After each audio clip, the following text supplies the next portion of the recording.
We're talking about heroes. Yes. And the first type of hero we'll be talking about is, a classic, the Paragon. Oh, Captain America, Winter Soldier. Yeah, but like I said, I put Captain America because he fulfills a specific kind of yes. heroic archetype, and that is the Paragon. The Paragon? Question Yeah, mark? the Paragon is they are basically perfect.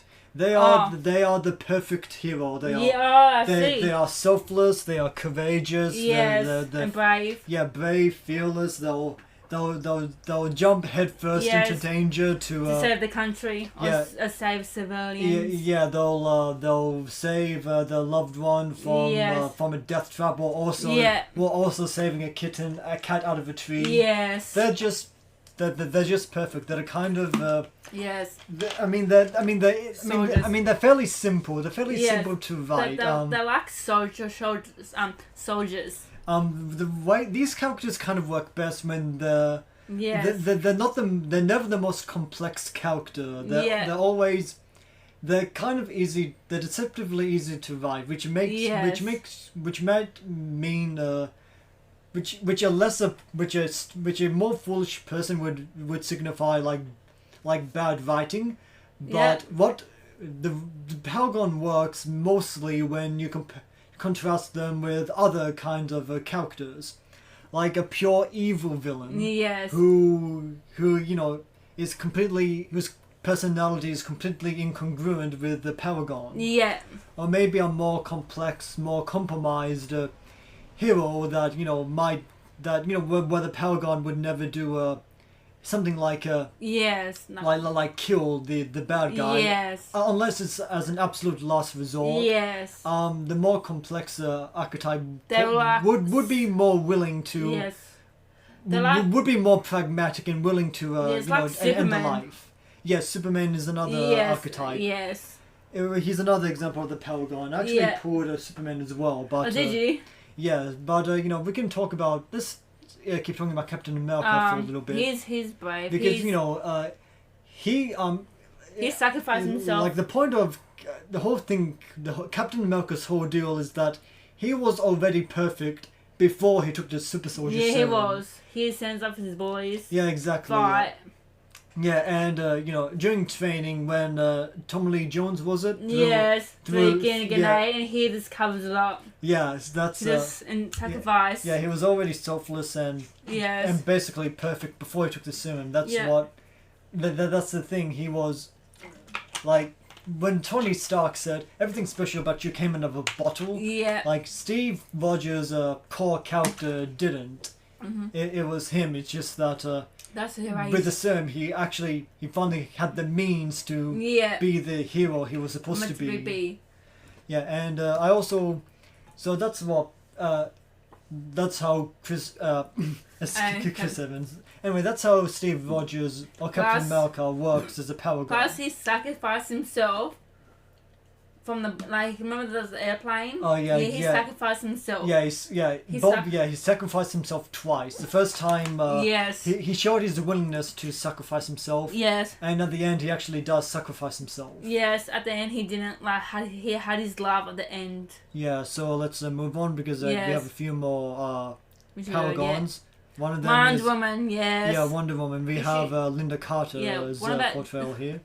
I've never seen the show, so... Well, neither have I. I kind of just pulled Linda Carter because of the Israeli-Palestinian conflict and fucking what's her name, Gal Gadot was a member of the Israeli army, and she's kind of played into some RDF apologia. Okay. So yeah, but we can still talk about the Wonder Woman movies because. Wonder Woman is a goddess. Yeah, she is a goddess. She's made from clay. Yeah, and but the point is she uses her powers for good. Just inspire young girls. Well, yeah, I mean, girls. Yeah, I mean, girls can find inspiration from Wonder Woman. Yes, and guys too, but mainly she's like a female role model. I mean, Linda Carter has expressed her appreciation of played Wonder Woman. Yeah, and also how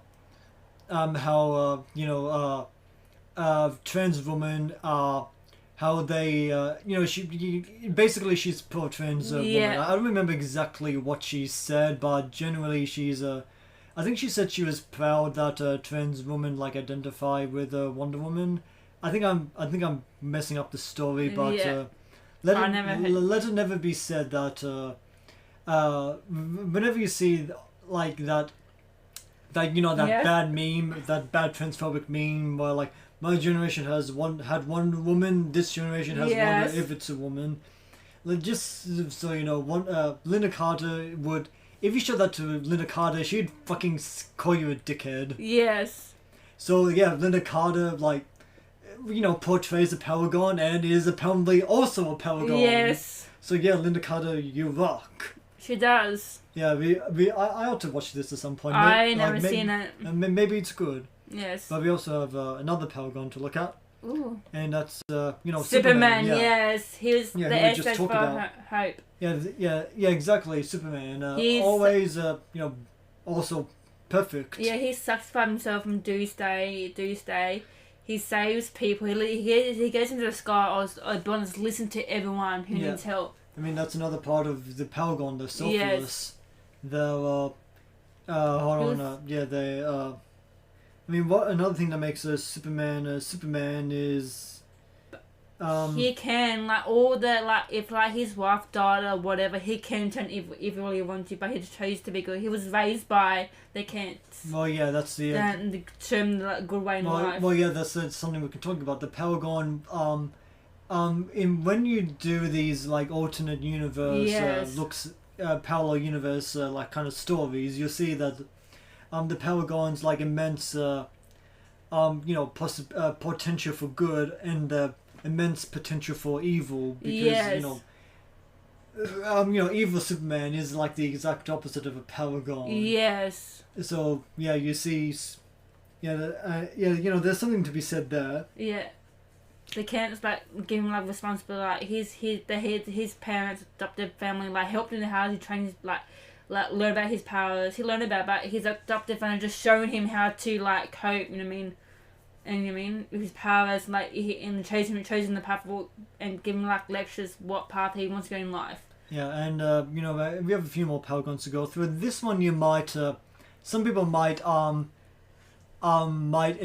initially see really this person, but as you look at it and actually think about it, they're definitely Paragon, and that's Daredevil. He's fight for John. Yeah, I loved it. Yeah, he's definitely a Paragon. I'm so keen for the new show. And as I was talking about, contrasting a Paragon with someone who's not a Paragon, Daredevil season 2 actually does this really well when during Daredevil's conversations with the Punisher. Yes. Because the Punisher is also going to be talked about this episode, but he falls under another archetype. Yes, and he actually falls under the next archetype that we're going to look at. Oh wow.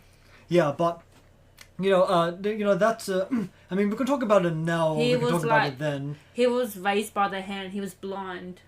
Yeah, that's true. Yes. But it doesn't really. I don't think that really has much bearing on Daredevil as a character. But it helps him how to he's a lawyer. He fights for justice. Well, yeah, but and against the wrong. Yeah, I think we have to talk about Daredevil as a character. Yes. Because during those conversations with the Punisher, where the Punisher thinks it's better to just kill criminals. Yes. Daredevil sees he says something along the lines of everybody, no matter how dark they are, has a little bit of light in them. Yes. Who are you to extinguish that light? Yes. He puts away the criminals. Yeah, that's probably as not every criminal is bad. Yeah, some of them are just motivated by desperate circumstances. Yes. And that's Daredevil as a person. He helps them. It's I think that maybe that has something to do with his Catholic upbringing. Where, the Catholics are they're all about atonement and and confessing and atoning for your sins. Yes. Which is something we can actually talk about later in another archetype. Yes. But that's not something Daredevil actually needs to talk about, because he's basically already perfectly good. Yeah, he is. But we have one more archetype. One more character to look up, and that's Eddard Stark. Oh my god, rest in peace. Yeah, I would say this is another Paragon because he helps his family out. Yeah, another way you can examine like a Paragon is how they operate. Yes. With their with their like perfect morals, how they operate under their values. Yeah, but under an unjust or cruel, dark world. Yes. Because Eddard Stark is not only is he a Paragon, he's also the the noble ruler archetype. But he's in Game of Thrones, which is this dark deconstructionist take on fantasy. Yes. Where everyone's corrupt. Yes, corrupt and bribes. Yeah, exactly. Like they're like all corrupt, and they take bribes from each other. They play games like they can like be on your side, and they can betray you, stab you in the back. And if Ned Stark, he doesn't. He wants peaceful. And even though Eddard Stark is even though he is a Paragon, he's not the perfect Paragon. Because he will still this is circumstances of him being in the world that he is in, where he's needed to lie for that's for survival. Like when fucking what's his name, King Robert was on his deathbed and is like, I name my son Joffrey, heir to the Seven Kingdoms, but Eddard's instead wrote down my heir, my rightful heir as heir to the Seven Kingdoms, because Joffrey was a bastard. Yes, plus it's not his child. Exactly. And plus, he could have get rid of his bastard child Jon Snow. He could have, but he just razor. But because he's a Paragon, he's too honourable to just he's too honourable not to raise him. Yes. And another thing Eddard Stark, even though he's lied about Jon Snow being his bastard for so many years. So he seldom lies other than that. But to protect his people and his family, he did swallow his pride and lie before everyone in King's Landing. Yes. And Joffrey still cut his head off. Because you didn't know who's gonna betray in King's Landing, because everyone's behind stabbing the back.